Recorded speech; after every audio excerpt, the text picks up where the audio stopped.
السلام عليكم ورحمة الله. الحمد لله رب العالمين حمدا كثيرا طيبا لله.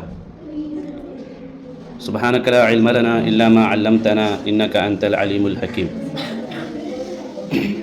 اللهم صل على محمد وعلى آل محمد كما صليت على إبراهيم وعلى آل إبراهيم إنك حميد مجيد.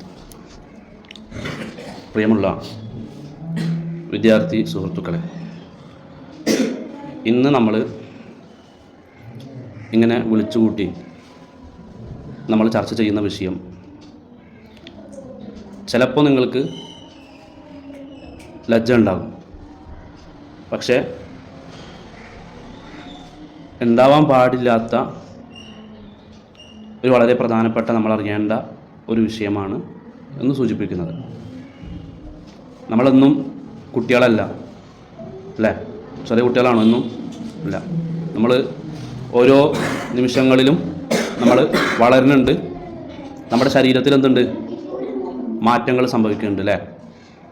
അപ്പോൾ ആ ഒരു മാറ്റങ്ങൾ സംഭവിക്കുമ്പോൾ നമ്മൾ അറിയേണ്ട കുറച്ച് കാര്യങ്ങളുണ്ട്. അതാണ് നമ്മളിന്ന് ചർച്ച ചെയ്യുന്നത്. മാറ്റങ്ങൾ വരുമ്പോൾ, നമ്മുടെ ശരീരത്തിൽ വളർച്ച വരുമ്പോൾ, മാറ്റങ്ങൾ വരുമ്പോൾ നമ്മൾ ശ്രദ്ധിക്കേണ്ട കാര്യങ്ങളാണ് നമ്മളിന്ന് ചർച്ച ചെയ്യുന്നത്.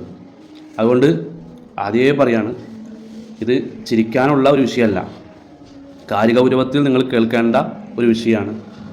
മറ്റുള്ളവരെ നോക്കിയിട്ട് കളിയാക്കേണ്ട ഒരു വിഷയമല്ല. ഞാൻ കുറച്ച് കാര്യങ്ങൾ പറഞ്ഞു കഴിഞ്ഞാൽ നിങ്ങൾക്ക് എന്തെങ്കിലും ഡൗട്ടുകൾ ഉണ്ടെങ്കിൽ നിങ്ങൾക്ക് ചോദിക്കാം. അറിയുന്ന കാര്യങ്ങൾ എന്ത് ചെയ്യാം, മറുപടി പറഞ്ഞുതരാം. ആ രൂപത്തിലുള്ള ഒരു പഠനമാണ് നമ്മൾ ഉദ്ദേശിക്കുന്നത്. നമ്മൾ സൂറത്ത് ഹജ്ജിൽ, സൂറത്ത് മുഅ്മിനൂനോട് ഒക്കെ അല്ലാഹു സുബ്ഹാനഹു വ തആല എന്ത് ചെയ്യുന്നുണ്ട്? മനുഷ്യൻ്റെ സൃഷ്ടിപ്പുമായി ബന്ധപ്പെട്ടിട്ട് കാര്യങ്ങൾ പറയുന്നുണ്ട് അല്ലേ? അതിൽ ഖുർആൻ പറയുന്നത് വലഖദ് ഖലഖനൽ ഇൻസാന മിൻ സുലാലത്തിൻ മിൻ തീൻ ثم جعلناه نطفة في قرار مكين ثم خلقنا النطفة علقة فخلقنا العلقة مضغة فخلقنا المضغة عظاما فكسونا العظام لحما ثم أنشأناه خلقا آخر فتبارك الله أحسن الخالقين ثم إنكم بعد ذلك لميتون ثم إنكم يوم القيامة تبعثون. ഹജ്ജിലാണെങ്കിലും സൂറത്ത് മുഅ്മിനൂനിലാണെങ്കിലും മനുഷ്യൻ്റെ സൃഷ്ടിപ്പ് പഠിപ്പിച്ചിട്ട് അല്ലാഹു സുബ്ഹാനഹു വ തആല ഒരു കാര്യം ഉണർത്തി. അതിനുശേഷം നമ്മുടെ ജന്മജീവിതത്തിന് ശേഷം നമുക്കെന്തുണ്ട്? മരണമുണ്ട്. ثم إنكم بعد ذلك لميتون. എന്നിട്ട് അല്ലാഹു സുബ്ഹാനഹു വ തആല പറയുന്നൊരു കാര്യമുണ്ട്, ثم إنكم يوم القيامة تبعثون. ആദ്യം നിങ്ങളെ പടച്ച റബ്ബ് രണ്ടാമതും നിങ്ങളെന്ത് ചെയ്യും? പുനർജീവിപ്പിക്കും. യൗമുൽ ഖിയാമയിൽ നമ്മളൊക്കെ വരും, പരലോകത്ത് നമ്മളൊക്കെ വരും. മനസ്സിലായോ? നമ്മുടെ ആദ്യത്തെ സൃഷ്ടിപ്പ് എന്നുള്ളത് വലഖദ് ഖലഖനൽ ഇൻസാന മിൻ സുലാലത്തിൻ മിൻ തീൻ. എന്തിൽ നിന്നാണ് സൃഷ്ടിക്കപ്പെട്ടത്? എന്തിൽ നിന്നാ? തീൻ എന്ന് പറഞ്ഞാൽ ബീജ, മണ്ണ് അല്ലേ? തീൻ എന്ന് പറഞ്ഞാൽ അതാണ്. വലഖദ് ഖലഖനൽ ഇൻസാന മിൻ സുലാലത്തിൻ മിൻ തീൻ. മണ്ണിൽ നിന്നാണ് നമ്മൾ എന്ത് ചെയ്തിട്ടുള്ളത്? അതാണ് അബുൽ ബഷർ, ആദം നബി അലൈഹി സ്വലാത്തു വസ്സലാം. ചില തഫ്സീറുകളിലൊക്കെ കാണാം, നമ്മൾ വെളുത്തൂരുണ്ട്, കറുത്തൂരുണ്ട്, ചുവന്ന ആൾക്കാരുണ്ട് അല്ലേ? ഭൂമിയിൽ നിന്ന് കൊണ്ടുവന്ന ഒരു പിടി മണ്ണിൽ നിന്നാണ് ആരെ പഠിച്ചത്? ആദം നബിയെ പഠിച്ചത്. ആ മണ്ണിൽ എല്ലാ തരത്തിലുള്ള നിറത്തിലും രൂപത്തിലുള്ള മണ്ണുണ്ടായിരുന്നു ആ ഒരു പിടി മണ്ണിൽ. അതുകൊണ്ടാണ് ആദം നബിയുടെ മക്കൾ ഈ രൂപത്തിൽ ആകാനുള്ള കാരണം. ആദം നബിയെ പഠിച്ചു. വിശാലായ വിഷയമാണ്, ഞാൻ അതിലേക്ക് പോകുന്നില്ല. അദ്ദേഹത്തിൻ്റെ ശരീരത്തിൻ്റെ ഒരു ഭാഗത്ത് നിന്നും എന്ത് ചെയ്തു? അദ്ദേഹത്തിൻ്റെ ഇണയെയും അല്ലാഹു സുബ്ഹാനഹു വ തആല പഠിച്ചു. ഇന്ന മസല ഈസ ഇൻദല്ലാഹി, എന്താ അതിൻ്റെ പ്രത്യേകത? രണ്ടുപേർക്ക് എന്തില്ല? ആദം നബിക്ക് ഉപ്പില്ല, ഉമ്മില്ല. ഈസാ നബി അലൈഹി സ്വലാത്തു വസ്സലാമിക്ക് ഉമ്മുണ്ട്, പക്ഷെ ആരില്ല? വാപ്പില്ല. മറിയം ബീവിയുടെ മകനാണ് ആര്? Isa bin Maryam. മനസ്സിലായോ? വാപ്പില്ല. അപ്പം പിന്നെ ആദം നബി അലൈഹി സ്വലാത്തു വസ്സലാം ഈ രൂപത്തിലാണ് പടക്കപ്പെട്ടത്. നമ്മുടെ മാതാവ് ഹവ്വാ ബീവി റളിയല്ലാഹു അൻഹയും ഈ രൂപത്തിലാണ് എന്ത് ചെയ്തത്? പടക്കപ്പെട്ടത്. പിന്നീട് അങ്ങോട്ടുള്ള മനുഷ്യൻ്റെ ജന്മത്തെക്കുറിച്ചാണ് ബാക്കി അല്ലാഹു സുബ്ഹാനഹു വ തആല പഠിപ്പിക്കുന്നത്. ثم ولقد خلقنا الإنسان من سلالة من طين ثم جعلناه نطفة في قرار مكين. നമ്മുടെ വാപ്പയുടെ അതല്ലെങ്കിൽ സൂറത്ത് ഇൻസാനിൽ പറയുന്നുണ്ട്, അല്ലാ തആല ഇൻസാനി ഹീനും മിന ദഹരി ലം യകുൻ ശൈഅൻ മദ്കൂറ ഇന്നാ ഖലഖനൽ ഇൻസാന മിൻ നുത്ഫത്തിൻ അംശാജിൻ നബ്തലീഹി ഫജഅൽനാഹു സമീഅൻ ബസീറ. നമ്മൾ ആയത്താണ് ഓതുന്നത്. ആയത്തായിട്ട് കേൾക്കുക. ചില ആൾക്കാർക്ക് ആയത്തോതുമ്പോൾ എന്ന് ചിരിക്കണ്ടേ?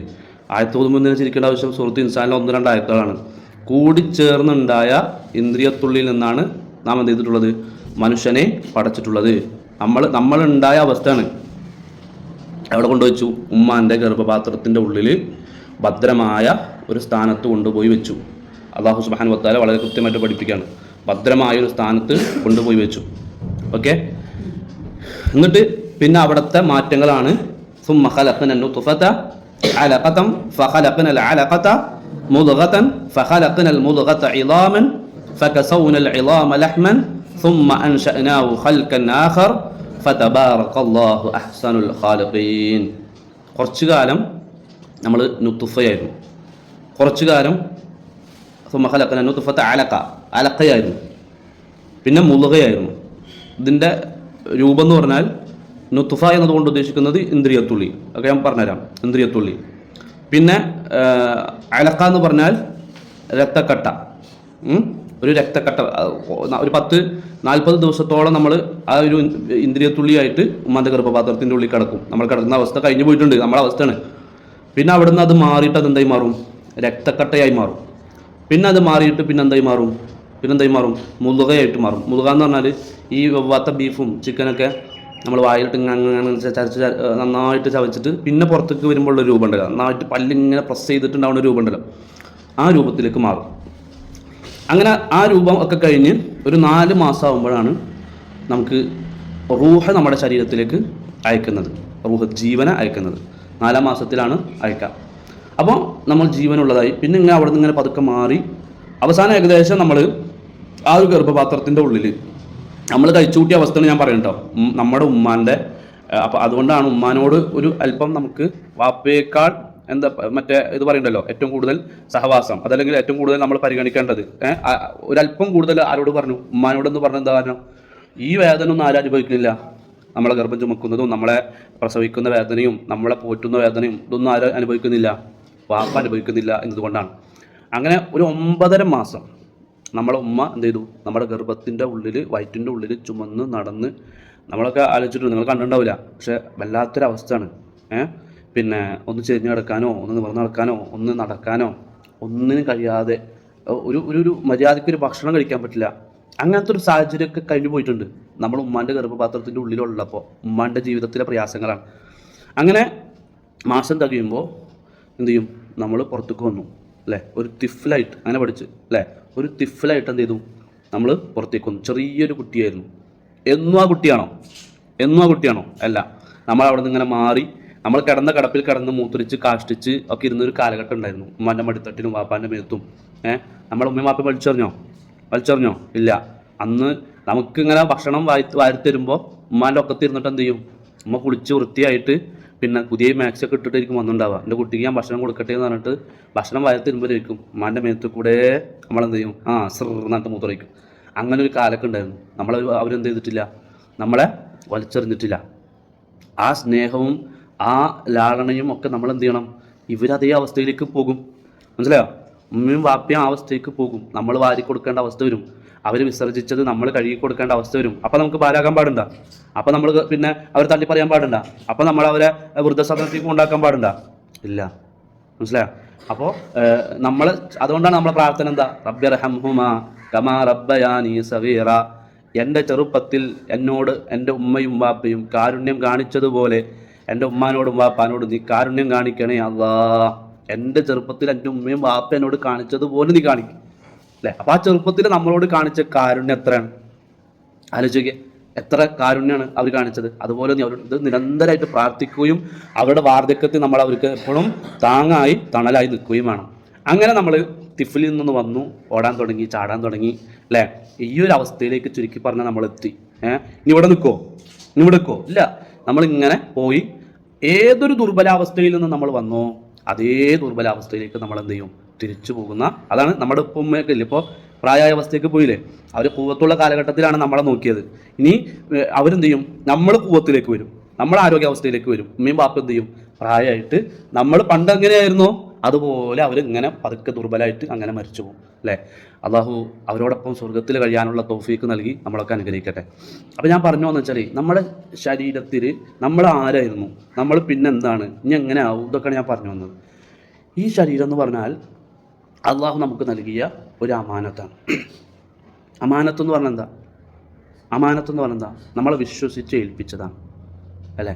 വിശ്വസിച്ച് ഏൽപ്പിച്ചൊരു സാധനത്തെ നമ്മൾ എന്ത് ചെയ്യണം? സംരക്ഷിക്കണം. അതിന് നമ്മൾ എന്ത് ചെയ്യണം? സംരക്ഷിക്കണം. നമ്മുടെ ശരീരം നമ്മൾ ആലോചിക്കുക, എന്തെങ്കിലും കുറവ് നമ്മുടെ ജീവിതത്തിലുണ്ടാവും, എന്തെങ്കിലും ഒരു പ്രശ്നങ്ങൾ, ചെറിയ ചെറിയ ന്യൂനതകളുണ്ടാവും.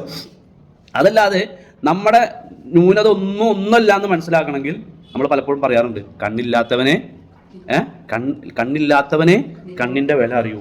അപ്പോൾ മറ്റുള്ളവർക്ക് നമ്മൾ നോക്കുമ്പോൾ, മറ്റുള്ള ന്യൂനതകളും കുറ്റവും കുറവുള്ളവരിലേക്ക് നോക്കുമ്പോഴാണ് നമ്മളെ അള്ളാഹു അനുഗ്രഹിച്ചതിൻ്റെ മനസ്സിനെ നമുക്ക് മനസ്സിലാക്കാൻ കഴിയുള്ളൂ അല്ലേ. നമ്മൾ ഒരു വഴിയിൽ നിന്ന് നമ്മളിങ്ങനെ നടന്നു പോകുമ്പോഴേ, ശ്രദ്ധിച്ചിട്ടോ, വഴിയിലൂടെ നമ്മൾ നടന്നു പോകുമ്പോഴേ നമുക്കൊരു ഡയമണ്ട് കിട്ടി അല്ലേ. നമ്മൾ സത്യം പറഞ്ഞാൽ അതെന്ത് ചെയ്യണം? നമ്മൾ ആൾക്കാരോട് ചോദിക്കണം, പറയണം, അതൊക്കെ വേണം. എന്നാലും നമ്മൾ ആ വില പിടിപ്പുള്ളൊരു സാധനം നമ്മൾ വെറുതെ കയ്യിൽ പിടിച്ചടക്കും, അല്ലെങ്കിൽ വെറുതെ പോക്കറ്റിലിട്ട് ഇങ്ങനെ നടക്കുമോ? ഇല്ല. അത് അതിൻ്റെ അവകാശിക്ക് നമ്മൾ എത്തിച്ചു കൊടുക്കണം, നമ്മുടെ അവകാശമല്ല. എന്നാൽ പോലും അതിനെ നമ്മൾ എന്ത് ചെയ്യും? പ്രൊട്ടക്റ്റ് ചെയ്യും. ഇനി വഴിയിൽ നിന്ന് കിട്ടിയ പോട്ടെ, ഒരാൾ നമുക്ക് ഗിഫ്റ്റ് ആയിട്ട് ഒരു ഡയമണ്ട് തന്നു അല്ലേ, നമ്മളതിനെ പരമാവധി എന്ത് ചെയ്യും? എങ്ങനെ സെൽഫിൻ്റെ ഉള്ളിൽ കൊണ്ടുപോയി വെച്ച് എങ്ങനെ നമുക്ക് സംരക്ഷിക്കാൻ കഴിയുമോ അങ്ങനെ നമ്മൾ സംരക്ഷിക്കും അല്ലേ. നമുക്കൊരു ഉപ്പ നമുക്ക് എന്ത് ചെയ്തു? നമ്മുടെ ഉപ്പ എന്ത് ചെയ്തു? നമുക്കൊരു ഐഫോൺ വാങ്ങി തന്നു വിചാരിക്കുക അല്ലേ. അല്ലെങ്കിൽ വേറെ ആരെങ്കിലും ഗിഫ്റ്റായിട്ട് നമുക്ക് അല്ലെങ്കിൽ നമ്മൾ ജോലി ചെയ്തിട്ട് ഐഫോൺ കിട്ടി, നമ്മുടെ സ്വന്തം പൈസ കൊണ്ട് നമ്മൾ എന്ത് ചെയ്തു? നമ്മൾ വാങ്ങി. നമ്മളെന്താ ആദ്യം ചെയ്യുക? ആ ഫോൺ അതേ വാങ്ങി അതേ കോലത്തിൽ നമ്മൾ കൊണ്ടെടുക്കും. അതിന് സ്ക്രീൻ കവർ ഇടും, അതിന് നമ്മൾ എന്ത് ചെയ്യും? ഒരു ബാക്ക് കവർ ഇടും അല്ലേ. എങ്ങനെ നമുക്ക് പ്രൊട്ടക്റ്റ് ചെയ്യാൻ പറ്റുമോ അതേ രൂപത്തിൽ നമ്മൾ അതിനെന്ത് ചെയ്യുന്നു? പരമാവധി പ്രൊട്ടക്റ്റ് ചെയ്യുന്നു. വാപ്പ തന്ന ഗിഫ്റ്റാണ്, അല്ലെങ്കിൽ നമ്മുടെ ഒരുപാട് അധ്വാനം കൊണ്ട് കിട്ടിയ സാധനമാണ് അല്ലേ. ഇതുപോലെ അള്ളാഹു നമുക്ക് നൽകിയ ഗിഫ്റ്റ് ആണ് എന്ത്? നമ്മുടെ ശരീരം. മനസ്സിലായോ? ആ ശരീരത്തെ നമ്മൾ എന്ത് ചെയ്യണം? പ്രൊട്ടക്റ്റ് ചെയ്യണം. അതിന് നമ്മൾ എന്ത് ചെയ്യണം? സംരക്ഷിക്കണം. നല്ല രീതിയിൽ നമ്മുടെ ശരീരത്തെ എന്ത് ചെയ്യണം? കൊണ്ടു നടക്കണം. നമ്മുടെ ശരീരത്തെ നമ്മൾ സംരക്ഷിക്കുന്നത് പോലെ തന്നെ മറ്റുള്ളവന്റെ ശരീരത്തിനും എന്തുണ്ട്? പ്രാധാന്യമുണ്ടെന്ന് മനസ്സിലാക്കിയിട്ട് ആ ഒരു പരിഗണന കൊടുക്കണം. നമ്മുടെ ഐഫോണിന് നമ്മൾ എന്ത് ചെയ്യുക? കവറൊക്കെ ഇട്ട് സ്ക്രീൻ കവർ ഇട്ട് സൂക്ഷിച്ച് കൊണ്ടടക്കുക. മറ്റുള്ളവൻ്റെ ഫോൺ കിട്ടുമ്പോൾ കുത്തിക്കുക. അത് പറ്റുമോ? ഇല്ല. ഇതുപോലെ നമ്മുടെ ശരീരത്തെ നമ്മൾ എന്ത് ചെയ്യുന്നത് പോലെ സംരക്ഷിക്കുന്നത് പോലെ, മറ്റുള്ള അപകടങ്ങളിൽ നിന്ന്, മറ്റുള്ള ഉപദ്രവങ്ങളിൽ നിന്നൊക്കെ നമ്മൾ സംരക്ഷിക്കുന്നത് പോലെ തന്നെ മറ്റൊരാളുടെ ശരീരവും അത് വിലപ്പെട്ടതാണെന്ന് മനസ്സിലാക്കി അവൻ്റെ ശരീരത്തിനും ആ ഒരു പ്രാധാന്യം നമ്മൾ എന്ത് ചെയ്യണം? കൊടുക്കണം എന്നുള്ളതാണ് എനിക്ക് ആമുഖമായിട്ട് നിങ്ങളോട് പറയാനുള്ളത്. അപ്പോൾ നമ്മുടെ ശരീരം എന്ന് പറഞ്ഞാൽ അള്ളാഹു അനുഗ്രഹിച്ച് നൽകിയ വലിയൊരു സമ്മാനമാണ്. എന്ത്? നമ്മുടെ ശരീരം. മടക്കണ്ട, നല്ല മുഖത്ത് നോക്കിയിരിക്കും. ഓക്കെ, നമ്മുടെ ശരീരം അള്ളാഹു നൽകിയ സമ്മാനമാണ്. അതിനെ നമ്മൾ എന്ത് ചെയ്യാൻ പാടില്ല? ഉപദ്രവിക്കാൻ പാടില്ല എന്നുള്ളതാണ് എനിക്ക് അതിനെ നമ്മൾ ദുരുപയോഗം ചെയ്യാൻ പാടില്ല എന്നുള്ളതാണ് നമ്മൾ വളരെ ഗൗരവത്തിൽ മനസ്സിലാക്കേണ്ടത്. ഏതെങ്കിലും ഒരാൾ നമ്മുടെ ശരീരത്തിന് ഉപദ്രവം ഏൽപ്പിക്കുന്ന രൂപത്തിലുള്ള എന്തെങ്കിലും പ്രവർത്തനങ്ങൾ ചെയ്താൽ ഉടനെ നമ്മൾ എന്ത് ചെയ്യണം? നോ എന്ന് ഉറക്കെ പറയണം. പറയില്ലേ? നമ്മുടെ ഫോണിന് ആരെങ്കിലും ഉപദ്രവിപ്പിച്ചു കഴിഞ്ഞാൽ പറയില്ല, നമ്മൾ പറയില്ലേ? നമ്മളെ ഫോണൊക്കെ എങ്ങനെ ഇട്ട് കഴിഞ്ഞാൽ നമ്മൾ പറയില്ലേ? പറയോ? എന്താ അതുപോലെ നമ്മുടെ ശരീരത്തിന് സംരക്ഷണം ഇല്ലാത്തൊരവസ്ഥ, അതായത് ആരെങ്കിലും നമ്മുടെ ശരീരത്തെ ഉപദ്രവിക്കുന്ന ഒരു അവസ്ഥ ഉണ്ടായിക്കഴിഞ്ഞാൽ അള്ളാഹു തന്ന ഗിഫ്റ്റ് അല്ലേ, നോ എന്ന് പറയണ്ടേ? നോ എന്ന് നമ്മൾ പറയണം. ഇതുപോലെ തന്നെയാണ് മറ്റുള്ളവരുടെ ശരീരം. കളിയാക്കരുത്, ഉപദ്രവിക്കരുത്, അവന് താല്പര്യമില്ലാത്ത രൂപത്തിലുള്ള പ്രവർത്തനങ്ങളൊന്നും എന്ത് ചെയ്യാൻ പാടില്ല, ഉണ്ടാകരുത്. നമ്മുടെ ശരീരത്തെ റെസ്പെക്ട് ചെയ്യുന്നത് പോലെ തന്നെ മറ്റൊരാളുടെ ശരീരത്തെയും നമ്മൾ എന്ത് ചെയ്യണം? റെസ്പെക്ട് ചെയ്യണം എന്നുള്ളതാണ്. നമ്മൾ പറയേണ്ട ഒരു കാര്യമുണ്ട്. ഞാൻ പറഞ്ഞുതരാം, എന്നിട്ട് നിങ്ങൾ ഏറ്റു പറയണം. എന്താ പറയേണ്ടതെന്ന് അറിയോ? യുവർ ബോഡി ഈസ് ആൻ അമാന. Protect it, respect it, never let anyone misuse it. മനസ്സിലായോ? നിങ്ങൾ പറഞ്ഞു, അപ്പോൾ നിങ്ങൾക്ക് അതിൻ്റെ അർത്ഥം മനസ്സിലാവും. Your body is an amana. അർത്ഥം കിട്ടിയില്ലേ? Okay. Protect it. Respect it. Never let anyone misuse it. Never let anyone misuse it. Your body is an amana. Protect it. Respect it. Never let anyone misuse it. Okay. ഇത് നമ്മൾ എപ്പോഴും നമ്മുടെ ജീവിതത്തിൽ അത് പറഞ്ഞുകൊണ്ടേയിരിക്കണം. അപ്പോൾ നമ്മൾ ഏതൊക്കെ മേഖലകൾ ചർച്ച ചെയ്തു? നമ്മുടെ ഉമ്മാൻ്റെ ഗർഭപാത്രത്തിൽ നിന്ന് പുറത്തേക്ക് വന്ന മനുഷ്യൻ്റെ സൃഷ്ടിപ്പമായ അവസ്ഥകൾ പറഞ്ഞു. നമ്മൾ ഈ അവസ്ഥയ്ക്ക് എത്തി അല്ലേ? നമ്മുടെ ശരീരത്തിൽ നമ്മൾ എന്ത് കൊടുക്കണം? സംരക്ഷണം കൊടുക്കണം. ഈ കാര്യങ്ങളൊക്കെ ദുരുപയോഗം ചെയ്യരുത്. അതുപോലെ തന്നെ നമ്മൾ എന്ത് ചെയ്യണം? മറ്റുള്ളവൻ്റെ ശരീരത്തിന് എന്ത് ചെയ്യണം? റെസ്പെക്റ്റ് ചെയ്യണം. അതിനെ നമ്മൾ എന്ത് ചെയ്യാൻ പാടില്ല? ഉപദ്രവിക്കാൻ പാടില്ല എന്ന് പറഞ്ഞു അല്ലേ? ഇനി നമ്മൾ മനസ്സിലാക്കേണ്ടത് വളരെ പ്രധാനപ്പെട്ട ഒരു കാര്യമാണ്. എൻ്റെ മക്കൾ എങ്ങനെയാണോ, എനിക്ക് എൻ്റെ മക്കൾ എങ്ങനെയാണോ അതുപോലെ ഞാൻ നിങ്ങളോട് പറയണം. എനിക്ക് നിങ്ങളോട് പറയാനും പാടില്ല, കാര്യങ്ങളും ഇല്ല. നിങ്ങളെങ്ങനെ ജനിച്ചുവോ അതുപോലെ നിങ്ങൾക്ക് മക്കൾ ഉണ്ടാകുന്ന ഒരു അവസ്ഥ ഉണ്ടാവില്ലേ? അതിന് നിങ്ങളുടെ ശരീരത്തിൽ മാറ്റങ്ങൾ വേണ്ടേ? ആ മാറ്റങ്ങൾ ഞാൻ പറഞ്ഞു തന്നു. എന്തൊക്കെയാണ് മാറ്റങ്ങളെന്ന് ഞാൻ പറഞ്ഞു അല്ലേ? അതുകൊണ്ടാണ് ഞാൻ തുടക്കത്തിലേ പറഞ്ഞത് ഇത് ഗൗരവമുള്ള വിഷയമാണ്. നിങ്ങൾ എന്ത് ചെയ്യരുത്? ചിരിക്കേണ്ട വിഷയമല്ല, ലജ്ജ കാണിക്കേണ്ട വിഷയമല്ല. നബി സല്ലല്ലാഹു അലൈഹി വസല്ലമയുടെ അടുക്കിലേക്ക് സഹാബ വനിതകൾ ആർത്തവത്തെക്കുറിച്ച് ചോദിച്ചു വരുമായിരുന്നു. ചോദിക്കണ്ടേ? അതിപ്പോ എങ്ങനെ നബിയോട് ചോദിക്കും? ഒരു പുരുഷനല്ലേ? ലജ്ജിച്ചു നിന്നാൽ അതിന്റെ പേരിൽ അപകടങ്ങൾ വേറെ കുറെ ഉണ്ടാവും. ആർത്തവ സമയത്ത് നോമ്പെടുക്കാൻ പാടില്ല, നിസ്കരിക്കാൻ പാടില്ല അല്ലേ? അപ്പൊ അത് ചോദിച്ചറിയണ്ടേ? അപ്പൊ ചോദിച്ചു വരും. അവിടെ അവർ ചോദിക്കുന്നതിൽ ലജ്ജ കാണിച്ചോ? അവർ പറയുന്നതിൽ ലജ്ജ കാണിച്ചോ? ഇല്ല. അപ്പൊ ഇത് നമ്മൾ നമ്മുടെ ജീവിതത്തിൽ അറിഞ്ഞിരിക്കേണ്ട ഒരു സുപ്രധാനമായ ഘടകമാണ്. അതുകൊണ്ട് ഞാൻ പറഞ്ഞത് തുടക്കത്തിലേ പറഞ്ഞു, നിങ്ങൾ ഇതിലൊരു മടിയോ ലജ്ജയോ ഒന്നും വിചാരിക്കേണ്ടെന്ന് പറയാനുള്ള കാരണം. ഇനി നമ്മൾ ശ്രദ്ധിക്കേണ്ടതെന്ന് പറഞ്ഞാൽ ഇപ്പം നമ്മൾ 14 വയസ്സ് ആണ് നമ്മളിവിടെ ഇരുത്തിയത്. എൻ്റെ അഭിപ്രായത്തിൽ അങ്ങനെ അല്ലായിരുന്നു കേട്ടോ. എൻ്റെ അഭിപ്രായത്തിൽ സീനിയേഴ്സിനെ മൊത്തം ഇരുത്തണമെന്നായിരുന്നു. ഇനിയിപ്പോൾ പിന്നെ പ്രിൻസിപ്പാൾ തീരുമാനം അങ്ങനെ ആയതുകൊണ്ട് ഞാൻ അങ്ങനെ ആക്കി. 14 വയസ്സുള്ള പ്രായമുള്ള ആൾക്കാരാണ് നമ്മൾ അല്ലേ? നമ്മുടെ ചെറുപ്പത്തിലത്തെ അവസ്ഥയാണോ ഇപ്പോൾ ഉള്ളത്? അല്ല. നമുക്ക് പ്രായപൂർത്തിയായി ചിലപ്പോൾ ആയിട്ടുണ്ടാവും, അല്ലെങ്കിൽ പ്രായപൂർത്തി ആ സ്റ്റേജിലേക്ക് നമ്മൾ പോവുകയാണ് അല്ലേ? നമുക്ക് എന്തുണ്ടാവും? നമ്മളുണ്ടായതുപോലെ ഇനി നമുക്കൊരു കുടുംബവും നമുക്കൊരു ഇണയും നമുക്കൊരു പിന്നെ മക്കളും ഒക്കെ ഉണ്ടാവുന്ന ഒരു സ്റ്റേജിലേക്ക് നമ്മൾ പോകില്ലേ? അപ്പോൾ നമ്മുടെ ഒരു യുവത്വ കാലഘട്ടത്തിലേക്ക്, നമ്മുടെ കൂവത്തിലേക്ക് നമ്മളിങ്ങനെ പ്രവേശിക്കുമ്പോൾ നമ്മുടെ ജീവിതത്തിൽ, നമ്മുടെ ശരീരത്തിൽ ചില മാറ്റങ്ങൾ ഉണ്ടാവും. പ്രായപൂർത്തി ആയതിൻ്റെ അടയാളങ്ങളിൽ പെട്ടത് നമുക്കൊക്കെ അറിയുന്നൊരു കാര്യമുണ്ട്. ഒന്ന് 15 വയസ്സാവില്ല. ഒന്നെന്താണ്? 15. ആ 15ലേക്ക് നിങ്ങൾ നീങ്ങിക്കൊണ്ടിരിക്കുകയാണ്. ഒന്ന് 15 വയസ്സാകലാണ് അല്ലേ? ഇനി 15 വയസ്സാകുന്നതിന് മുമ്പേ നമുക്ക് എന്ത് ചെയ്യും? പ്രായപൂർത്തിയാകും. അതിൽപ്പെട്ട അടയാളമാണ് നമ്മുടെ ഗുഹ്യഭാഗത്ത്, നമ്മുടെ കക്ഷത്തിൽ ഒക്കെ എന്ത് ചെയ്യുക? രോമം വരിക എന്നുള്ളത്. അത് വന്നിട്ടുണ്ടെങ്കിൽ എന്തായി? പ്രായപൂർത്തിയായി എന്നുള്ളതാണ്. അതുപോലെ തന്നെ നമുക്ക് എന്ത് ചെയ്യും? സ്ഖലനങ്ങൾ ഉണ്ടാകും നമ്മുടെ ലിംഗത്തിലൂടെ. ഞാൻ പറഞ്ഞല്ലോ, ആദ്യം നമ്മുടെ തുടക്കം എന്താന്ന് പറഞ്ഞു? ബീജത്തിൽ നിന്നാണ് നമ്മൾ ഉണ്ടായതെന്ന് പറഞ്ഞു അല്ലേ? ഇതുപോലെ നമ്മുടെ ശരീരത്തിൽ നിന്ന് നമ്മൾ പ്രായപൂർത്തിയിലേക്ക് പ്രവേശിക്കുമ്പോൾ നമ്മുടെ പിന്നെ എന്ത് ചെയ്യും? ലിംഗത്തിൽ നിന്ന് എന്ത് വരും? ശുക്ലം വരും, ബീജം വരും അല്ലേ?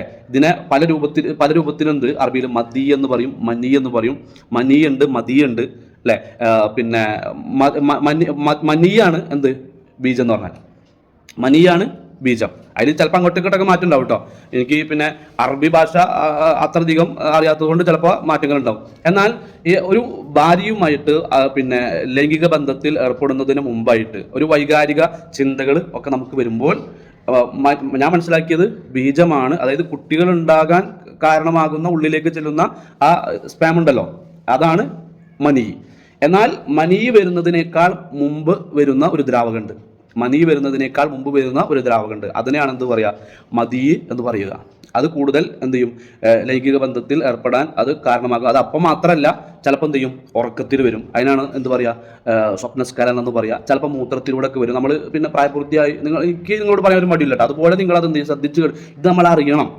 നമ്മൾ ചിലപ്പോൾ മൂത്രമൊഴിക്കാൻ പോകുമ്പോൾ ചിലപ്പോൾ എന്ത് ചെയ്യും? മൂത്രത്തിൽ കൂടെ ഒക്കെ പോകുന്നത് കാണാം അല്ലേ? അങ്ങനത്തെ സാഹചര്യങ്ങൾ ഒക്കെ ഉണ്ടാവും. അപ്പോൾ ഇത് നമുക്ക് പ്രായപൂർത്തിയായതിൻ്റെ സ്റ്റാർട്ടിങ് കാര്യങ്ങളാണ്. ഇങ്ങനെ ആയിക്കഴിഞ്ഞാൽ നിർബന്ധമായിട്ടും നമ്മൾ എന്ത് ചെയ്യണം? പിന്നെ നിസ്കരിച്ചിരിക്കണം. അതുപോലെ തന്നെ നമ്മുടെ ജീവിതത്തിൽ ചെയ്യേണ്ട അല്ലാഹുവിൻ്റെ കൽപ്പനകൾ കൂടുതൽ നമ്മൾ എന്ത് ചെയ്യണം? ശ്രദ്ധിക്കേണ്ട സാഹചര്യങ്ങളാണ് നമ്മുടെ ജീവിതത്തിൽ. അപ്പോൾ ഇത് സ്റ്റാർട്ട് ചെയ്താൽ ഈ രൂപത്തിൽ നമ്മൾ പ്രായപൂർത്തിയിലേക്ക് നമ്മൾ പ്രവേശിച്ചാൽ, ശ്രദ്ധിക്കും, പ്രായപൂർത്തിയിലേക്ക് നമ്മൾ പ്രവേശിച്ചാൽ നമ്മൾ പിന്നെന്ത് ചെയ്യും?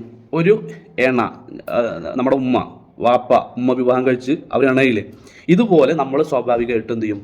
ഒരു ഇണയെ നമ്മുടെ ജീവിതത്തിൽ ആകർഷിക്കാനുള്ള ഒരു ഒരു ത്വരയും മാനസികാവസ്ഥയും ഹോർമോണുകളും ഒക്കെ നമ്മൾ വർക്ക് ചെയ്യും. നമ്മൾ അതിനു വേണ്ടിയുള്ള നമ്മുടെ ശരീരത്തിൻ്റെ ഉള്ളിൽ ഉള്ള ഹോർമോണുകളൊക്കെ വർക്ക് ചെയ്ത് നമ്മളവരെന്ത് ചെയ്യും, ചെറുപ്പത്തിൽ നമ്മൾ ഒരു പെണ്ണിനെ കാണുന്നത് പോലെ ആവില്ല. പ്രായപൂർത്തിയിലേക്ക് നമ്മൾ പ്രവേശിച്ചു കഴിഞ്ഞാൽ ഒരു അന്യ പെണ്ണിനെ കാണുമ്പോൾ നമ്മൾ എന്ത് ചെയ്യും, ആവശ്യമില്ലാത്തൊരു നോട്ടം അല്ലെ, ഒരു വൈകാരികപരമായ ഒരു നോട്ടം എന്ത് ചെയ്യും, നമ്മുടെ പോകും. അവിടെ റസൂൽ സല്ലല്ലാഹു അലൈഹി വസല്ലം പറഞ്ഞത് കൃത്യമായ നിയമം പഠിപ്പിച്ചു. നമ്മൾ ശ്രദ്ധിക്കേണ്ട എന്താ, ഒരു നോട്ടം നമുക്ക് അനുവദനീയമാണ്. അതെന്തിനാണ് നമ്മുടെ മുന്നിലേക്ക് വരുന്ന ആ പെണ്ണ് ആരാണെന്ന് നോക്കാനുള്ള ഒരു നോട്ടം. ആ പെണ്ണിനെ നമ്മൾ നോക്കിയതിന് ശേഷം രണ്ടാമതും നമ്മൾ നോക്കാനുള്ളൊരു മാനസിക അവസ്ഥ നമുക്ക് വരുന്നുണ്ട്, ഒരു വൈകാരിക ചിന്ത നമുക്ക് വരുന്നുണ്ടെങ്കിൽ ആ നോട്ടം എന്താണ്, തെറ്റാണ്, പാടില്ല. തുടരെ ഒരു പെണ്ണിനെ തന്നെ ഇങ്ങനെ ആവർത്തിച്ച് നോക്കി നിൽക്കുക. അത് തെറ്റാണെന്ന് മനസ്സിലാക്കണമെങ്കിൽ എപ്പോഴാണ് മനസ്സിലാവാന്നറിയോ, നമുക്കൊരു പെങ്ങളുണ്ട്, ആ പെങ്ങൾ ഒരാൾ നോക്കും. വെറുതെ വിടും നമ്മൾ ഉമ്മാനെ ഒരാൾ നോക്കി നമ്മൾ വെറുതെ വിടും. നമ്മുടെ ഉമ്മ നല്ല ഉഷാറായിട്ട് തട്ടൊക്കെ ഇട്ട് പുറത്തൊക്കെ ഇട്ട് ഉഷാറായി പുറത്തേക്ക് നമ്മളെ കൂടെ യാത്ര പോകുക, ഒരുത്ത് ഇങ്ങനെ നോക്കിയിട്ട് നമ്മളെ ഉമ്മാനെ നമുക്ക് സഹിക്കുമോ? നമ്മൾ കല്യാണം കഴിഞ്ഞ് നമ്മളെ ഭാര്യൻ്റെ കൂടെ നമ്മൾ പോയി ചാടിക്കാൻ പോയി, നമ്മൾ ചാടിക്കുന്നുണ്ട്, ഒരുത്ത നമ്മൾ അപ്പുറത്ത് നിന്നിട്ട് ഒരാളിങ്ങനെ നോക്കുക, സഹിക്കുമോ? എന്താ സഹിക്കാത്തത്? തെറ്റായതുകൊണ്ടാണത്. മനസ്സിലായോ? ഇതുപോലെ നമ്മൾ നോക്കുന്നത് വേറെ ആരെങ്കിലുടെയും കുട്ടികളായിരിക്കും, വേറെ ആരെങ്കിലും ഈ രൂപത്തിലുള്ള ഭാര്യമാരെയും ഉമ്മമാരെയൊക്കെ ആയിരിക്കും. അതുകൊണ്ടാണ് റസൂൽ സല്ലല്ലാഹു അലൈഹി വസല്ലം പറഞ്ഞത്, തുടരെ കണ്ടിന്യൂ ആയിട്ട് ആളെ തന്നെ ഇങ്ങനെ നോക്കി നിന്ന് ആ ഒരു അവസ്ഥ അത് പാടില്ലാത്തതാണ്. ഒരു പെണ്ണിനോട് പറഞ്ഞു, നീ പുറത്തിറങ്ങുമ്പോൾ പുരുഷന്മാരെ ആകർഷിപ്പിക്കുന്ന രീതിയിലുള്ള വസ്ത്രങ്ങൾ ധരിച്ച് നീ എന്ത് ചെയ്യാൻ പാടില്ല, പുറത്തേക്ക് ഇറങ്ങാൻ പാടില്ല. കൃത്യമായി നിന്റെ ശരീരം പ്രകടമാകാത്ത രൂപത്തിൽ. ഇപ്പം നമ്മൾ ഇത് പറഞ്ഞു, എന്ത് പ്രായപൂർത്തിയാവണേൻ്റെ അടയാളം പറഞ്ഞില്ലേ, ഇതിൽ നിന്ന് വ്യത്യസ്തമായിട്ട് ചില കാര്യങ്ങൾ ആർക്കുണ്ട്, സ്ത്രീകൾക്കുണ്ട്. കാരണം നിങ്ങൾ ഉമ്മൊരു പെണ്ണാണ്, ഉമ്മൊരു പെണ്ണല്ലേ, ഉമ്മാൻ്റെ പാലും കുടിച്ചിട്ടല്ലേ നമ്മൾ വളർന്നത്, അല്ലേ? ഉമ്മാൻ്റെ പാലും കുടിച്ചിട്ടല്ലേ നമ്മൾ വളർന്നത്. അത് തെറ്റാണോ? അത് പ്രധാനപ്പെട്ട ഒരു കാര്യമല്ലേ, അല്ലേ? അപ്പോൾ പ്രായപൂർത്തിയാകുമ്പോൾ എന്ത് ചെയ്യും, ഒരു പെണ്ണിൻ്റെ, അതായത് നമ്മുടെ ഉമ്മയുടെ അല്ലെങ്കിൽ നമ്മുടെ സഹോദരിയുടെ എന്ത് ചെയ്യും, അവളുടെ മാറെന്ത് ചെയ്യും, അത് ശരീരത്തിൽ അതിൽ രൂപമാറ്റങ്ങൾ വരും. അത് കുറച്ച് എന്ത് ചെയ്യാൻ തുടങ്ങും, സാധാരണ പോലെയല്ല, നമ്മളിൽ നിന്ന് വ്യത്യസ്തമായിട്ട് അത് കുറച്ച് ഉയരാൻ തുടങ്ങും. അത് എന്തിനാ, അത് ആ പെണ്ണിൻ്റെ കുട്ടി ഉണ്ടായിട്ട് ആ കുട്ടിക്ക് പാല് കൊടുക്കണം. അതിനു വേണ്ടി അള്ളാഹു ഉണ്ടാക്കിയ സംവിധാനമാണ്. ഇതുപോലെ അവർക്കുള്ളൊരു അടയാളമാണ് എന്ത് പീരീഡ്സ് എന്ന് പറഞ്ഞാൽ. നേരത്തെ പറഞ്ഞ അർത്ഥമുണ്ടല്ലോ, അത് അവർക്ക് പ്രായപൂർത്തി അതിൻ്റെ അടയാളമാണ്. പ്രായപൂർത്തി എന്ന് പറഞ്ഞാൽ വെറും 15 വയസ്സിലൊന്നല്ല കേട്ടോ, 9 വയസ്സ്, 10 വയസ്സ്, 11, 12 അതിലൊക്കെ ഉണ്ടാവും. ഇതിലേതെങ്കിലും ഒന്നും സംഭവിച്ചാൽ മതി. ഇപ്പം പറഞ്ഞതിൽ പെണ്ണിനോ ആണിനോ ഇനി ഒന്നും സംഭവിച്ചിട്ടില്ലെങ്കിലാണ് അവസാനം പറഞ്ഞത് 15 വയസ്സ്. ഒന്നും സംഭവിച്ചിട്ടില്ലെങ്കിൽ നമ്മളെന്ത് പറഞ്ഞത് 15 വയസ്സ് എന്ന് പറഞ്ഞത്. അപ്പോൾ ഇസ്ലാം പെണ്ണിനോട് പറഞ്ഞു, നീ വിവാഹം കഴിച്ചു കഴിഞ്ഞാൽ നിനക്ക് കുട്ടി ഉണ്ടാവണം, കുട്ടിക്ക് എന്ത് ചെയ്യണം, പാല് കൊടുക്കണം, അല്ലേ? ആ നിന്റെ പാല് കൊടുക്കുന്ന ഭാഗങ്ങൾ നീ തുറന്ന് കാണിച്ച് പ്രദർശിപ്പിച്ച് ആകർഷിപ്പിച്ച് നടക്കരുത്. നിന്റെ ശരീരം പ്രകടമാകാത്ത ഒരു പെണ്ണിൻ്റെ ശരീരം, കൈകാലുകൾ ഒന്നും എന്ത് ചെയ്യരുത്, വ്യക്തമാകാത്ത രൂപത്തിലുള്ളൊരു വസ്ത്രം ധരിക്കണമെന്ന് ഇസ്ലാം വളരെ കൃത്യമായിട്ട് പഠിപ്പിച്ചു. അതിന് പറ്റാതെ ഒരു പെണ്ണ് അത് ശ്രദ്ധിക്കാതെ ആ നിയമം പാലിക്കാതെ ഒരു പെണ്ണ് നടന്നാൽ, അല്ലേ, ഒട്ടകത്തിൻ്റെ പൂഞ്ഞ ആടുന്നത് പോലെ അവരുടെ ശരീരം മറ്റുള്ളവർക്ക് മുമ്പിൽ പ്രദർശിപ്പിച്ച് ആകർഷിപ്പിച്ച് ചാഞ്ഞും ചെരിഞ്ഞും പോകുന്ന പെണ്ണുങ്ങൾ അവർ സ്വർഗത്തിൽ പ്രവേശിക്കൂല എന്ന് മാത്രമല്ല അബ്ദുള്ള പറഞ്ഞത്, സ്വർഗത്തിൻ്റെ പരിമളം പോലും എന്ത് ചെയ്യില്ല അവർക്ക് ആസ്വദിക്കാൻ, മൈലുകളോളം അടിച്ചു വീശുന്ന സ്വർഗത്തിൻ്റെ പരിമളം പോലും ആസ്വദിക്കാൻ അത്തരം പെണ്ണുങ്ങൾക്ക് സാധിക്കുകയില്ല എന്ന് റസൂലുള്ളാഹി സ്വല്ലല്ലാഹു അലൈഹി വസല്ലം. അപ്പൊ ആണിനോട് എന്താ പറഞ്ഞത്, നിന്റെ കണ്ണിനെ താഴ്ത്തണം. ഇത് പെണ്ണിനോട് പറഞ്ഞിട്ടുണ്ടെങ്കിൽ കൂടുതൽ ശ്രദ്ധിക്കേണ്ട പുരുഷന്മാരാ, അല്ലെ? മറ്റുള്ളവന്റെ കുട്ടികളാ, മറ്റുള്ളവരെ ഭാര്യമാരാ, മറ്റുള്ളവരെ ഉമ്മമാരാണ്, അല്ലെ? അത് നിനക്ക് നോക്കാനുള്ളതല്ല, നീ നിന്റെ കണ്ണിനെ താഴ്ത്ത്.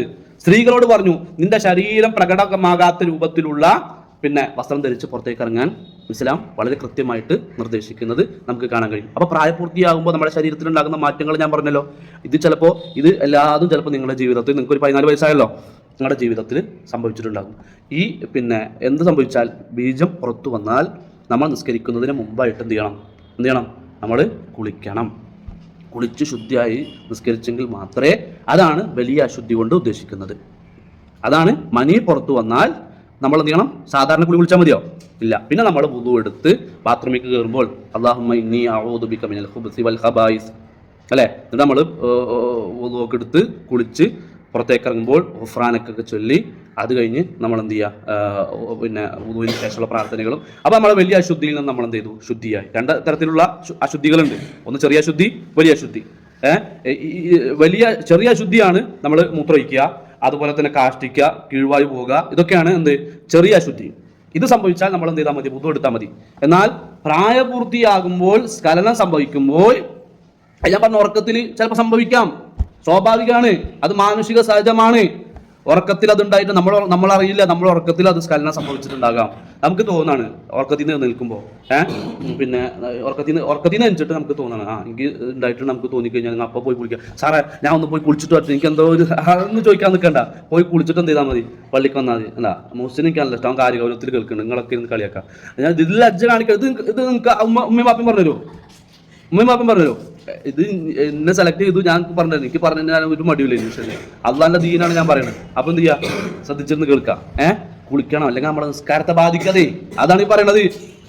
അല്ലാണ്ട് ഇത് മാത്രം ചിന്തിച്ചിരിക്കല്ല, നിസ്കാരത്തെ ബാധിക്കുന്നത്. നമ്മുടെ നിസ്കാരം എന്ത് ചെയ്യില്ല? അശുദ്ധിയിലായിരിക്കും നിസ്കരിച്ചാൽ നമ്മുടെ നിസ്കാരം എന്താവില്ല? സ്വീകരിക്കപ്പെടുകയില്ല. അല്ലേ? അപ്പൊ ഇതൊക്കെ പറഞ്ഞു. ഇവിടെ ഒരു വിഷയം ശ്രദ്ധിക്കാം. നമ്മൾ പ്രായപൂർത്തിയിലേക്ക് പ്രവേശിക്കുമ്പോൾ മാറ്റങ്ങൾ പറഞ്ഞില്ലേ, അവസ്ഥകൾ പറഞ്ഞില്ലേ? ഈ നേരത്ത് നമ്മൾ എന്ത് ചെയ്യും? ഒരു അണയെ നമുക്ക് കിട്ടണം, ആ ഒരു ആകർഷണം നമുക്ക് വരും, നമ്മുടെ മനസ്സിലിങ്ങനെ വരും അല്ലേ? അപ്പോൾ അവിടെ ഇസ്ലാം മറ്റൊരു നിയമം വെച്ചിട്ടുണ്ട്. ഇസ്ലാമേ മറ്റൊരു നിയമം വെച്ചിട്ടുണ്ട്. അതെന്താ നിയമം എന്നറിയോ? 10 വയസ്സായാൽ 7 വയസ്സ് മുതൽ എന്ത് ചെയ്യണം? കുട്ടികളെ നിസ്കാരം പഠിപ്പിക്കണം. കുട്ടികളെ നിസ്കാരം പഠിപ്പിക്കണം. നിസ്കരിക്കും മോനെ എന്ന് പറയണം. 10 വയസ്സ് വരെ എത്ര കൊല്ലം പറയണം? 3 കൊല്ലം കണ്ടിന്യൂ ആയിട്ട് പറഞ്ഞ് നിസ്കരിക്കും മോനെ ഉപദേശിച്ച് പറഞ്ഞ് 3 കൊല്ലമായിട്ടും അവർ നിസ്കരിക്കുന്നില്ല എങ്കിൽ, 10 വയസ്സായിട്ടും അവർ നിസ്കരിക്കുന്നില്ല എങ്കിൽ അവരെന്ത് ചെയ്യണം? അടിച്ച് നമസ്കരിപ്പിക്കണമെന്ന് ഖാല റസൂലുള്ളാഹി സ്വല്ലല്ലാഹു അലൈഹി വസല്ലം. അതേ ഹദീസിൽ വേറൊരു കാര്യം പറഞ്ഞു. അതൊക്കെ അറിയോ? 10 വയസ്സായിട്ട് നിസ്കരിക്കാത്തവൻ അടിക്കണം എന്ന് പറഞ്ഞിട്ട് നബി എന്താ പഠിപ്പിച്ചെന്നറിയോ? 10 വയസ്സായ മക്കള് 2 വിരിപ്പിൽ കിടന്നുറങ്ങണം. എൻ്റെ ഗൗരവമൊക്കെ മനസ്സിലായില്ലേ? ഒരു ജനതയെ അല്ലാഹു സുബ്ഹാനഹു വ തആല നശിപ്പിച്ചു. ലൂത്ത് നബിയുടെ ജനതയെ. സ്വർഗരതിയായിരുന്നു. മനസ്സിലായോ? സ്വർഗരതിയായിരുന്നു. അല്ലാഹു സുബ്ഹാനഹു വ തആല ജനത എന്ത് ചെയ്തു? ഭൂമി ഇങ്ങനെ മറച്ചിട്ടിട്ട് എന്ത് ചെയ്തു? നശിപ്പിച്ചു. ഒരു നബിയെ വരെ അല്ലാഹു അയച്ചു. മനസ്സിലാവുണ്ടോ? ആ തിന്മയിൽ നിന്ന് അവരെ മോചിപ്പിക്കാൻ, കാര്യങ്ങൾ പറഞ്ഞു കൊടുക്കാൻ ഒരു നബിയെ വരെ അല്ലാഹു അയച്ച അത്രമാത്രം നബി വരേണ്ടി വരുന്ന ഒരു ആഭാസ വൃത്തികേട്, ഒരു വൃത്തികേടായിരുന്നു എന്ത്? സ്വർഗരതി എന്നുള്ളത്. അത് സ്വാഭാവികമായിട്ടും നമ്മുടെ കുട്ടികളിൽ അത് വരാൻ സാധ്യതകളുണ്ട്. ഞാൻ പറഞ്ഞല്ലോ, മനുഷ്യന്റെ ജീവിതത്തിൽ വളർച്ചകൾ, മാറ്റങ്ങൾ വരുമ്പോൾ, ശ്രദ്ധിക്കുക ജവാദെ, മാറ്റങ്ങൾ വരുമ്പോൾ പിന്നെ നമ്മുടെ മനസ്സ് ഈ രൂപത്തിൽ ലൈംഗിക ദാഹത്തിലേക്ക് നമ്മൾ വരുമ്പോൾ, നബി സല്ലല്ലാഹു അലൈഹി വസല്ലം പറഞ്ഞൊരു കാര്യമുണ്ട്. ഇന്ന് ആധുനിക കാലഘട്ടത്തിൽ ആൾക്കാർ പറഞ്ഞുകൊണ്ടിരിക്കണമെന്നറിയോ? ഞാൻ ഒരു കുത്തുബയിൽ പറഞ്ഞില്ലേ, കഴിഞ്ഞ ലാസ്റ്റ് കുത്തുബയിൽ പറഞ്ഞില്ലേ, നിങ്ങൾ കേട്ടിട്ടുണ്ടോ? അതായത് അത് കുട്ടി പഠിക്കട്ടെ, ഡോക്ടറേറ്റിന് പഠിക്കണം, എഞ്ചിനീയർ പഠിക്കണം അല്ലേ? എന്നിട്ട് ബാംഗ്ലൂർ, ബോംബെയിൽ, മൈസൂര്, കൊടൈക്കനാൽ, പിന്നെ മൂന്നാർ, കൊച്ചിയിൽ ഇവിടെയൊക്കെ പഠിക്കാൻ പോവുക. നാട്ടിലൊന്നും സ്ഥലമില്ലാണ്ടേ പഠിക്കാൻ പോവുക. അങ്ങനെ എന്നിട്ടോ കുട്ടിക്ക് എത്ര ഉണ്ട്? 10,000 ലക്ഷങ്ങൾ എണ്ണി ഇങ്ങനെ കൊടുക്കും. എൻ്റെ കുട്ടി ഡോക്ടറേറ്റിന് പഠിക്കണം, എൻ്റെ കുട്ടി എഞ്ചിനീയറിന് പഠിക്കണം. എന്താണ് ഉമ്മയും ബാപ്പയും നാട്ടിൽ വിളമ്പുക നല്ല അഭിമാനത്തോട്. എവിടെ? എല്ലാവരും ഞാൻ പറയുന്നില്ല, ഭൂരിഭാഗത്തിൻ്റെ അവസ്ഥ എന്താ? ഈ കാണുന്ന ലോഡ്ജുകളിൽ കയറി ഇറങ്ങി, കഫകളിൽ കയറി ഇറങ്ങി അല്ലേ? അതുപോലെ തന്നെ കണ്ട ആണുങ്ങളെ കൂടെ പെണ്ണുങ്ങളുടെ കൂടെ കറങ്ങി നടന്ന് പിന്നെ പഠിപ്പൊക്കെ കഴിഞ്ഞ് വരും. അപ്പൻ്റെ കുട്ടിക്ക് കല്യാണം മതി എന്നാ മാതാപിതാക്കൾക്ക്. റസൂൽ സല്ലല്ലാഹു അലൈഹി വസല്ലമയുടെ നിലപാടെന്താ? റസൂൽ സല്ലല്ലാഹു അലൈഹി വസല്ലമയുടെ അധ്യാപനം എന്താ? പ്രായമായാൽ വിവാഹം കഴിക്കണം. കാരണം അത് വ്യഭിചാരം എന്ന തിന്മയിൽ നിന്ന് നമ്മളെ തടയും. നമ്മുടെ ഉമ്മ ഒരു വേശ്യാലയത്തിലേക്ക് പോകുന്നത് നമുക്ക് ഇഷ്ടമാണോ? ആണോ? നമുക്ക് കിട്ടുന്നൊരു ഭാര്യ ഈ രൂപത്തിൽ വ്യഭിചരിക്കപ്പെട്ട ഒരു പെണ്ണിനെയാണ് നമ്മുടെ ജീവിതത്തിൽ കിട്ടണമെങ്കിൽ ആ പെണ്ണുകൊണ്ട് വല്ല ഉപകാരം കുടുംബ ജീവിതത്തിൽ ഉണ്ടാവോ? ഇഷ്ടമുണ്ടാവോ? ഇല്ല. അതുകൊണ്ടാണ് ഇതൊക്കെ വ്യഭിചാരം നമ്മുടെ ജീവിതത്തിലേക്കൊക്കെ സംഭവിക്കുന്നതിന് മുമ്പായിട്ട് നമ്മൾ എന്ത് ചെയ്യണം? പ്രായമായാൽ വിവാഹം കഴിക്കണം എന്ന് ഇസ്ലാം പഠിക്കുന്നത്. ഒരു ഇണ നമ്മുടെ കൂടെ ഉണ്ടെന്നുള്ളൊരു ബോധം ഉണ്ടായിക്കഴിഞ്ഞാൽ മറ്റുള്ളവൻ്റെ ഉമ്മാനെ നോക്കാൻ പോകുമോ? ഭാര്യനെ നോക്കാൻ പോകുമോ? മറ്റുള്ളവൻ്റെ കുട്ടീനെ നോക്കാൻ പോകുമോ? ഇല്ല. ഇസ്ലാമിൻ്റെ അധ്യാപനം എന്ന് പറഞ്ഞാൽ പെർഫെക്റ്റാണ്. പക്ഷെ എന്താ വെച്ചാൽ ഈ ജാതി തോന്നിയാസങ്ങളൊന്നും നടക്കൂല. ഈ കറങ്ങലും പോക്കലും യാത്രയും ഒക്കെ ഉണ്ടല്ലോ, അതും നടക്കൂല. അപ്പോൾ അതുകൊണ്ട് ഇസ്ലാമിനെ കുറ്റം പറയാം. അതാണ് ഇന്നത്തെ കാലഘട്ടത്തിൽ നടന്നുകൊണ്ടിരിക്കുന്നത്. അപ്പോൾ പ്രായമായപ്പോൾ നമ്മളെ ഒരു ഇണയെ ആകർഷിക്കാനുള്ള ഒരു മനസ്സ് വരും, ആ രൂപത്തിലുള്ള ചിന്തകൾ വരും. അത് ചിലപ്പോൾ നമ്മുടെ കൂടെ കിടക്കുന്ന നമ്മുടെ സ്വന്തം സഹോദരനോട് വരെ തോന്നിയേക്കാം. അതുകൊണ്ടാണ് റസൂൽ സല്ലല്ലാഹു അലൈഹി വസല്ലം പറഞ്ഞത്, 10 വയസ്സ് പ്രായമായാൽ അവർ നമസ്കരിച്ചിട്ടില്ലെങ്കിൽ അവരെന്ത് ചെയ്യണം? ശിക്ഷ നൽകി നമസ്കരിപ്പിക്കണം. അതുപോലെ തന്നെ 2 വിരിപ്പിലേക്ക് അവരെ മാറ്റണം. 2 വിരിപ്പായിരിക്കണം. ഒരു വിരിപ്പിൻ്റെ ഉള്ളിൽ 2 ആൾ കിടന്നുറങ്ങാൻ പാടില്ല. ഇത് ഇസ്ലാമിൻ്റെ അധ്യാപനമാണ്. ഒരുപാട് കുടുംബങ്ങളിൽ ഇതറിയാതെ, നിയമം അറിയാതെ, ശ്രദ്ധിക്കാതെ ഈ ജാതി തോന്നിയാസങ്ങളൊക്കെ നടക്കുന്നുണ്ട്. പുറത്തേക്ക് വരുന്നില്ല. പലരും ഇത് പറയില്ല, മടിയാണ്, പേടിയാണ്. അത് ഉണ്ടാവരുത്. അതാ ഞാൻ തുടക്കം നിങ്ങളോട് പറഞ്ഞത്, നോ എന്ന് പറയാൻ പഠിക്കണം നമ്മൾ. അത് വെറുതെ ഐഫോൺ വലിച്ചെറിയുമ്പോൾ മാത്രം പറഞ്ഞാൽ പോരാ. ഈ ജാതി തോന്നിയാസങ്ങൾ കാണിക്കുന്ന കഴുകന്മാരുണ്ടാവും. മനസ്സിലായോ? നോ എന്ന് പറയാൻ നമ്മൾ എന്ത് ചെയ്യണം? പഠിക്കണം നമ്മുടെ ജീവിതത്തിൽ. അള്ളാഹു തൗഫീഖ് നൽകട്ടെ. മനസ്സിലായോ? ഇനി ഈ ഹോസ്റ്റലിൽ ഒക്കെ നമ്മൾ ജീവിക്കുന്ന സാഹചര്യത്തിലും സ്വാഭാവികമാണ്, മനുഷ്യ സഹജമാണ് ഇത്തരത്തിലുള്ള പ്രായപൂർത്തിയിലേക്ക് നിങ്ങളോട് ഇപ്പോൾ പറയാറില്ലേ, ജൂനിയേഴ്സിൻ്റെ റൂമിലേക്ക് പോകരുത്, നിങ്ങളെക്കാൾ പ്രായമുള്ളമായിട്ട് എപ്പോഴും ചെയ്യാൻ പാടില്ല, നടക്കാൻ പാടില്ല. ഈ കാര്യങ്ങളൊക്കെ എന്തിനാ പറയണത്? ചിലപ്പോൾ എന്താ നടന്നാൽ, അതെന്താ പോയാൽ ചിന്തിച്ചിട്ടുണ്ടാവും അല്ലേ? ഇതാണ് പ്രശ്നങ്ങൾ. അമിതമായിട്ടുള്ള ഒരാളുമായിട്ടുള്ള നിങ്ങളുടെ അടുപ്പം ഈ രൂപത്തിൽ തോന്നിവാസത്തിലേക്ക് എത്തും. മനസ്സിലായോ? ഒരു പെണ്ണിനെ പോലെ തന്നെയാണ് മീശ മുളയ്ക്കാത്ത, താടി മുളയ്ക്കാത്ത ചെറിയ കുട്ടികളും അങ്ങനെ തന്നെയാണ്. ഒരു പെണ്ണിനോട് നമുക്ക് ഒരു വൈകാരിക ചിന്ത വരുന്നത് പോലെ തന്നെ ഈ മീശയും താടി മുളയ്ക്കാത്ത ഒരു ആൺകുട്ടിയും, രണ്ടുപേരും മുഖം ഒരുപോലെയാണല്ലേ. മീശയും താടി ഒന്നും മുളയ്ക്കാത്ത ഒരു ചെറിയ കുട്ടിയും അതുപോലെ തന്നെ ഒരു പെൺകുട്ടിയും ഒരു മുഖം ഒരുപോലെ ഇരിക്കും. അപ്പോൾ നമുക്ക് പ്രായമാകുമ്പോൾ ആ ഒരു പെണ്ണിനോട് തോന്നുന്ന ആ ഒരു വൈകാരികത, അവിടെയാണ് ഇസ്ലാം പഠിപ്പിച്ചത്. മറക്കരുത്. കണ്ണിനെ നമ്മൾ നിയന്ത്രിക്കണം, താഴ്ത്തണം അല്ലേ? ആ ഒരു വൈകാരിക ചിന്ത നമുക്ക് എന്ത് ചെയ്യും? ചെറിയ മക്കളോട് വരും. മീശ മുളയ്ക്കാത്ത, താടി മുളയ്ക്കാത്ത കുട്ടികളോടൊക്കെ നമുക്ക് തോന്നും. ഇവിടെ നമ്മളെ സ്വയം നിയന്ത്രിച്ച് നമ്മൾ മുന്നോട്ട് പോവുക എന്നുള്ളതാണ് നമ്മളിവിടെ മനസ്സിലാക്കേണ്ടത്. അപ്പം നമുക്ക് പ്രായമായി എന്ന് വിചാരിച്ചിട്ട് നമ്മുടെ വികാര ചിന്തകൾ മറ്റുള്ളവൻ്റെ മേത്ത് നമ്മൾ ഏൽപ്പിക്കാൻ പാടുണ്ടോ? അനാവശ്യമായ രൂപത്തിലുള്ള ടച്ചിങ്സുകൾ അത് പാടുണ്ടോ? ഇല്ല. Your body is an anama. പറയ്. Your body is an amana. പറയ്. Protect it, respect it, never let anyone misuse it. ഇത് നമ്മളുടെ ബോഡിയെ കുറിച്ചാണ് പറയുന്നത്. ഇതുപോലെ തന്നെ നമ്മൾ എന്ത് ചെയ്യണം? മറ്റുള്ളവൻ്റെ ബോഡിക്ക് നമ്മൾ എന്ത് ചെയ്യണം? ആ പ്രൊട്ടക്റ്റ് കൊടുക്കണ്ടേ? നമ്മളെ ബോഡി നമ്മൾ പ്രൊട്ടക്റ്റ് ചെയ്യുക, മറ്റുള്ളവൻ്റെ ബോഡി നമ്മൾ ഉപദ്രവിക്കുക. അത് പറ്റുമോ? എല്ലാവർക്കും അവരുടെ ശരീരത്തിന് പ്രാധാന്യമുണ്ട്. ടച്ചിങ്സ് 2 രൂപത്തിലുണ്ട്. ഈ ടച്ചിങ്സ് അല്ല, കുടിക്കണ കാര്യമല്ല പറയുന്നത്. ടച്ച് 2 രൂപത്തിലുണ്ട്. ഗുഡ് ടച്ച് ഉണ്ട്, ബാഡ് ടച്ച് ഉണ്ട്. അല്ലേ? ഇപ്പം ഞാൻ അർച്ചനെ വിളിച്ചിട്ട്, അർച്ചേ നന്നായിട്ട് പഠിക്കണം, എൻ്റെ തോളിലൊക്കെ തട്ടിയിട്ട് ഞാൻ പറഞ്ഞു കൊടുക്കാം, നന്നായിട്ട് പഠിക്കണം എന്ന് പറഞ്ഞാൽ അത് ബാഡാണോ? എല്ലാ സ്പർശനവും എന്തല്ല, മോശമല്ല. ചിലത് നല്ലതുണ്ട്, ചിലത് എന്തുണ്ട്, മോശമായ സ്പർശങ്ങളുണ്ട്, തൊടലുകൾ ഉണ്ട് എന്നുള്ളതാണ് നമ്മൾ മനസ്സിലാക്കേണ്ടത്. ഒരു ഉദാഹരണം പറഞ്ഞു കഴിഞ്ഞാൽ നമ്മുടെ ഉമ്മ, നമ്മുടെ ഉപ്പ അല്ലേ? ഞാനൊക്കെ പലപ്പോഴും കണ്ടിട്ടുണ്ട് നിങ്ങളുടെ ഉപ്പമാരൊക്കെ, ഉമ്മമാരെക്കാളും കൂടുതൽ ഞാൻ കണ്ടേക്കുന്നത് ഉപ്പമാരാണ്. വരുമ്പോൾ അല്ലേ, പാപ്പാനെ നമ്മൾ പോയി ഇങ്ങനെ കെട്ടിപ്പിടിക്കണതും, നിങ്ങൾ പോയി കെട്ടിപ്പിടിക്കണതും, ഉമ്മ ഇങ്ങനെ വരുമ്പോൾ ഉമ്മ നിങ്ങളുടെ തോളിലൊക്കെ ഇട്ട് ഇങ്ങനെ കൊണ്ടുപോകണമൊക്കെ ഞാൻ പലപ്പോഴും കാണാറുണ്ട് അല്ലേ? ആ ടച്ച് ഗുഡാണോ ബാഡാണോ? നിങ്ങളുടെ അധ്യാപകന്മാർ ഈ പറയുന്ന രൂപത്തിൽ നല്ലൊരു കുട്ടിയാകണം എന്ന ബോധത്തോടെ, ആ ചിന്തയോട് കൂടി ഒരു അധ്യാപകൻ നിങ്ങളുടെ തോളിൽ തട്ടിയിട്ട് ഒരു കാര്യം നമ്മളോട് പറയുമ്പോൾ അതെന്തിനാ? നമ്മുടെ നന്മക്ക് വേണ്ടിയിട്ടാണ്. നീ ഇപ്പം ഇങ്ങനെ പോയാൽ നിന്റെ പഠിപ്പ് മോശമാണ് അല്ലേ? നീ അപകടത്തിലേക്കാണ് പോണത്, നിന്റെ ജീവിതം ആപത്തിലേക്കാണ് പോണത്. അതുകൊണ്ട് നന്നായി പഠിക്കുക, നല്ല കുട്ടിയാവ്. അത് ഗുഡാണോ ബാഡാണോ? ആ ഒരു ഡോക്ടർ കാണാൻ പോയി അല്ലെ. ആ ഡോക്ടർ രോഗിയുടെ രോഗം മാറണമെന്ന ഉദ്ദേശത്തോടു കൂടി ശരീരത്തിൽ ടച്ച് ചെയ്യേണ്ടി വരും. സ്വാഭാവികല്ലേ? ഒരു ഡോക്ടറുടെ അടുത്ത് പോയിട്ട് തൊടാൻ പറ്റില്ല പറയാൻ പറ്റുമോ? നമുക്ക് വെള്ളം കുടിക്കാതിരുന്നാലേ നമ്മളെ പിന്നെ ലിംഗത്തിൻ്റെ ഉള്ളിൽ വേദന വരും. നന്നായി വെള്ളം കുടിക്കണം എല്ലാവരും കേട്ടോ. വെള്ളം കുടിക്കാണ്ടിരുന്നാൽ നമുക്ക് വേദന വരും. വേദനയുണ്ട്, ഡോക്ടറെ കാണണം പോയി അത് നോക്കട്ടെ. അത് പറ്റില്ല. അത് പറയാൻ പറ്റുമോ? അത് ഡോക്ടർക്ക് നോക്കേണ്ടത് എന്താ സംഭവം പരിശോധിക്കണം. അത് ഗുഡാണോ ബാഡാണോ?